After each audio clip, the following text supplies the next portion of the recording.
everyone, my name is Lawrence, and today I'm going to introduce about my favorite musical instrument, the violin, and which is on my hand now. Yeah, this is my violin. So let's get started. So these are the contents I'm going to mention today, which are history of the violin and the construction of the violin, and also the playing mechanics of the violin. And since I've got my violin today, so I will show you guys later. And while I'm saying about playing mechanics, I will separate it into like basic skills and like advanced skills. So stay tuned. And okay. So the first one I'm going to mention about the history of the violin. So as you can see at your left side is a 16th century violin, that is its initial shape. And at your right side is a modern violin like what I have now. So you can, to compare these two pictures, you can see that there's still this black thing over here. We call this as a chin rest because you have to put your chin on here. So before 16th century, there is no chin rest on the violin. So for violinists, it is really, really difficult to play the violin. Okay, so that's the difference between the modern violin and the ancient violin, yes. And the second one, I'm going to mention about the construction of the violin. So you can see this is the violin, and this is my bow. And I use the bow to play the violin. So the first one is called a score. What is a score? It's like the four things over here. You can use score to tune. You have to tune it into the right pitch, so you have to score the score, okay? And the next one is called a peg box. Peg box is the place between here and here. The little wooden space is called a peg box. And the next one is the fingerboard. It's like black one between here to here, which I can put my fingers on. And while I'm playing notes, I have to put my fingers on the fingerboard and the pitch will change. And the next one is the neck. And I would like to mention that actually the violin's figure is by a woman. Like the woman is his back to facing you, and this is his butt, and this is his, like her neck, and this is her head. So its figure is come from a woman. Oh, that's okay. That's a shoulder rest. It's okay.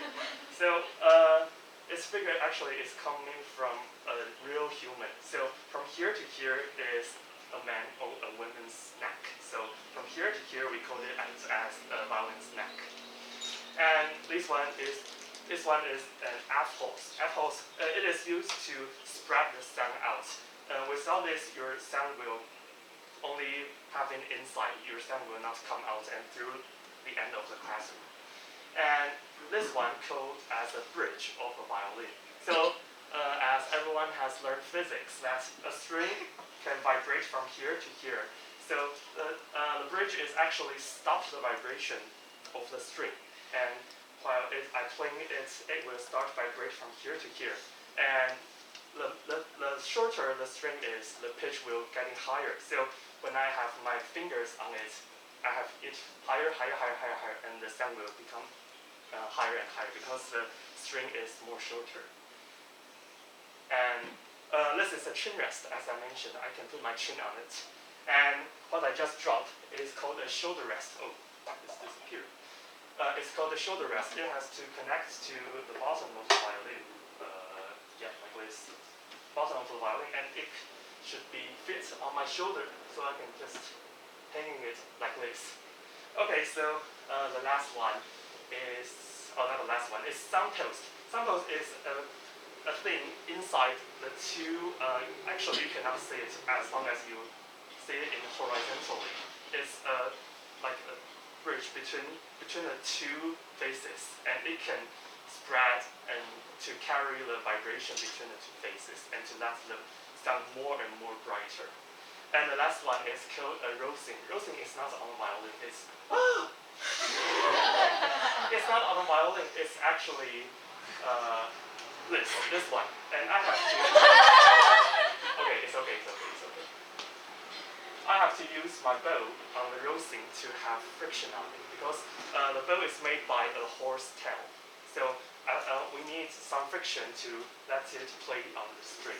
Okay, so that's a rosing. So that's the construction.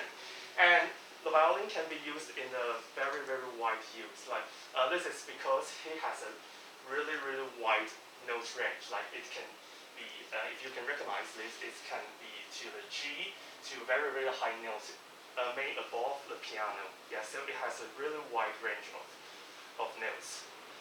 And let's talk about mechanics. And I'm going to go for basic and advanced. So let's go to the basic first.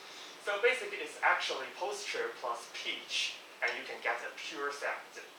Okay, so thing about posture, like I'm hanging my violin, you have to let your feet as the same width as your shoulder, and you just have your back straight and put your chin on this and just hanging.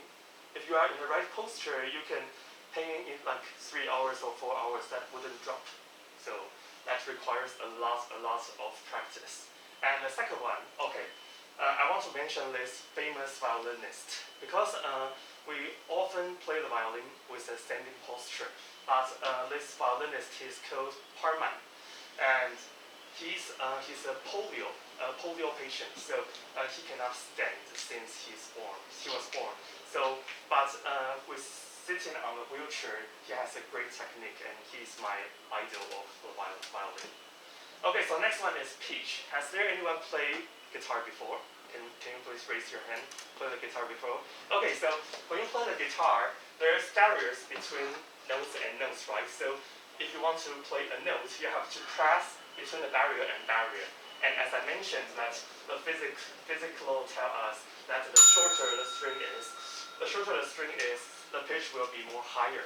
So if you press here, the barrier will stop here, and the vibration will from here to here. So it will be, yeah, let's just interrupt me. The vibration will just on the barrier. But why is violin so difficult? Because there's no barrier on the violin. You have to memorize every single note and the place by your muscle memory. And if there is a 1 millimeter that's moving, the pitch will just gone away, and the sound will be very disgusting. So this is a very, very difficult instrument. If there is anyone who would like to try, I can let you try it during the break. Okay, so let's get to the advanced. I'm running out of time. So the first one is vibrato. Vibrato, you can actually delete the O and add ION. It's like vibration. So I'm gonna show you what is the vibration. So like the common sound that we know, like Twinkle Twinkle Little Star, is like, and with vibration, you can like, the sound will be more and more great to listen. And this is the main technique of playing a violin. And this is very, very hard to play to perfect. And I'm not perfect at all, but this is the technique and why I like the violin the most. And the next is like pizzicato. Pizzicato is, all of these vocabulary is from Italian because violin and classical music is found in Italy. So pizzicato is like using your fingers like this. This is called a pizzicato. And there was a composer named Paganini, which is called as the devil violinist. He has created a new technique called the left-hand pizzicato, which means you do not use your right hand, you use your left hand.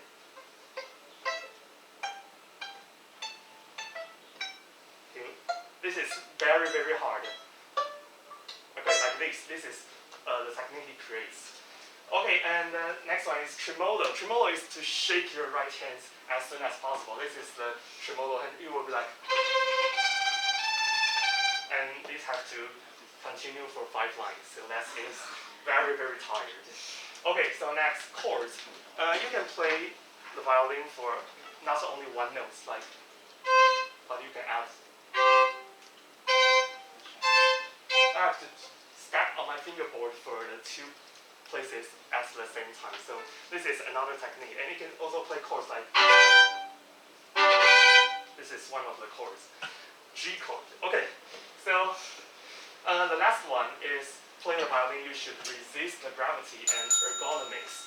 Okay, resist the gravity and ergonomics. Like when I'm doing an up bow like this, up bow, I have to resist the gravity, and I have to let my hands going up. If it's 1 time or 2 times, it's okay. But for a long time, like 4 hours or 5 hours, that is really, really, really suffering. Yes, it's really, really tired. And also, you have to put your bone here, your chin bone here, on the chin rest.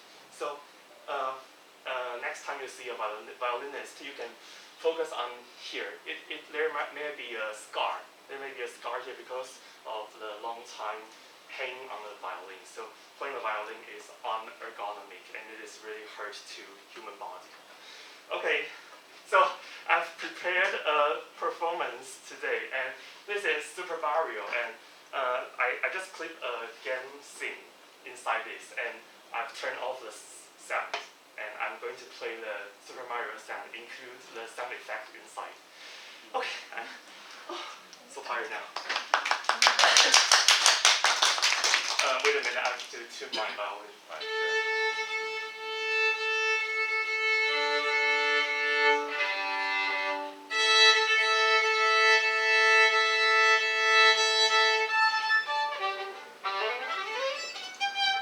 Okay. I'm quite tired.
Time for me to prepare, but all of these notes are I just hear to the video, and because I have perfect pitch, so I recognize every note and just write down as a score, and all of them are written by myself and just memorize and play it. So there's not sufficient time. It's sorry to play if I play bad. So okay, so that is my presentation. Thank you so much for listening.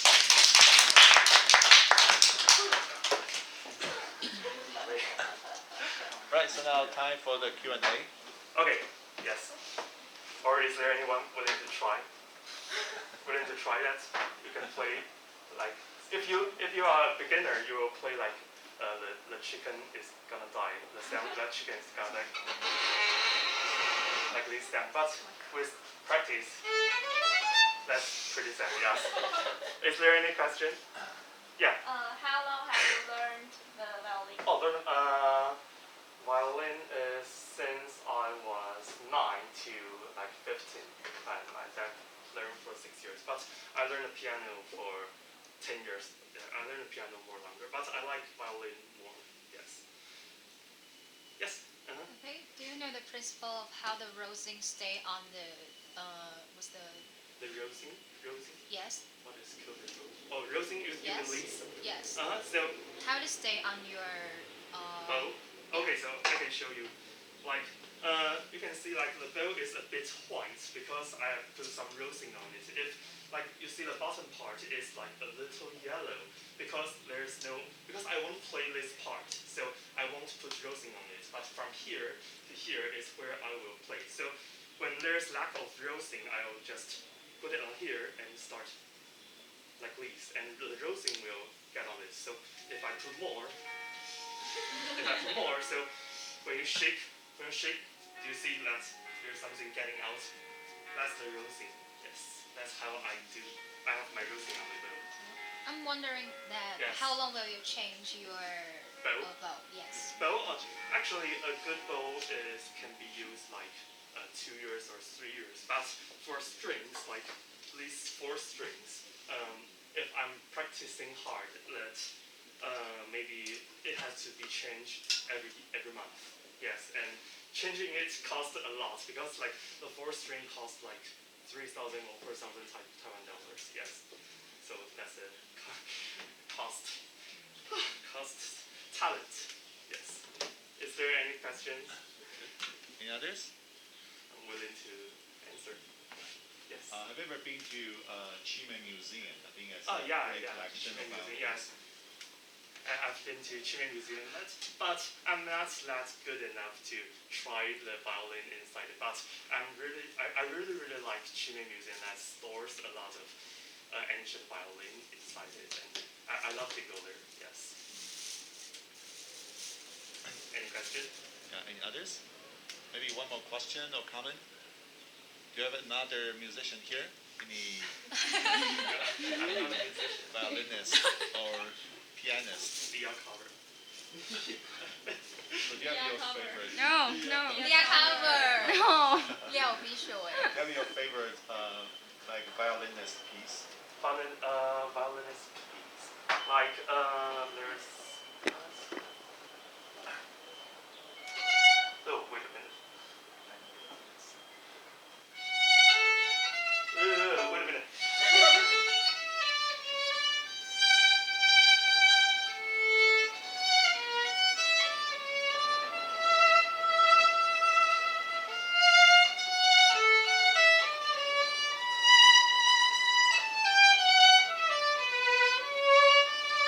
This is from Elgar.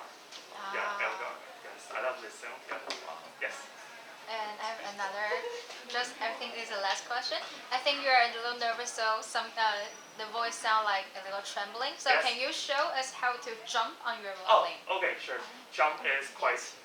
You have to first. You have to let your wrist to be really smoothly. Like this is called staccato in Italian.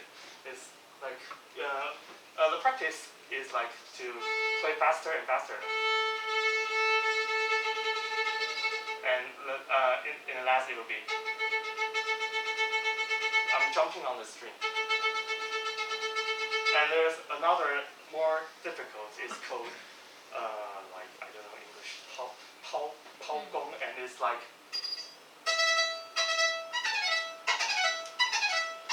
I let my bow just smoothly drop on the string and by the gravity. So this is really hard to do that. Yeah, that's the technique. That's also an advanced technique. Yeah. Is there any question? Okay. So then, Okay. thanks very much. Thank you.